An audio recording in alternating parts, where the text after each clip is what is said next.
सुखी जीवन का रहस्य। एक महान संत हुआ करते थे जो अपना स्वयं का आश्रम बनाना चाहते थे, जिसके लिए वो कई लोगों से मुलाकात करते थे। एक जगह से दूसरी जगह यात्रा के लिए जाना पड़ता था।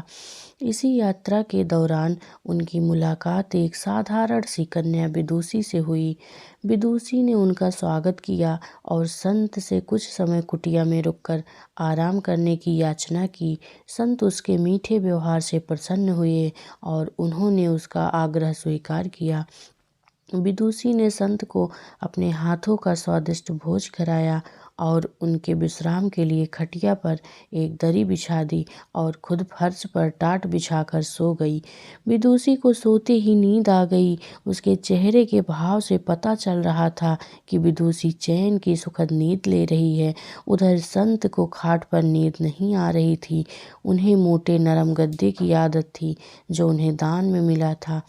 वो रात भर विदुषी का सोच रहे थे कि वो कैसे इस कठोर जमीन पर इतने चैन से सो सकती है।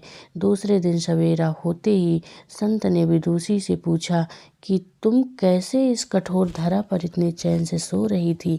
तब उसने बड़ी सरलता से उत्तर दिया, हे गुरुदेव, मेरे लिए ये मेरी छोटी सी कुटिया एक महल के समान ही भव्य है। इसमें मेरे श्रम की महक है। अगर मुझे एक समय भी भोजन मिलता है तो मैं खुद को भाग्यशाली मानती हूँ। जब दिन भर के कार्यों के बाद मैं इस धरा पर सोती हूँ तो मुझे माँ की गोद का आत्मीय एहसास होता है। मैं दिन भर के अपने सत्कर्मों का विचार करते हुए चैन की नींद सो जाती हूँ। मुझे एहसास भी नहीं होता कि मैं इस कठोर धरा पर हूँ। यह सब सुनकर संत जाने लगे। तब विदुषी ने पूछा, हे गुरुवर, क्या मैं भी आपके साथ आश्रम के लिए धन एकत्र करने चल सकती हूँ। तब संत ने विनम्रता से उत्तर दिया, बालिका, तुमने जो मुझे आज ज्ञान दिया है उससे मुझे पता चला कि चित्त का सुख कहाँ है। अब मुझे किसी आश्रम की इच्छा नहीं रह गई। यह कहकर संत वापस अपने देश लौट गए और एकत्र किया धन उन्होंने गरीबों में बांट दिया और स्वयं एक कुटिया बनाकर रहने लगे।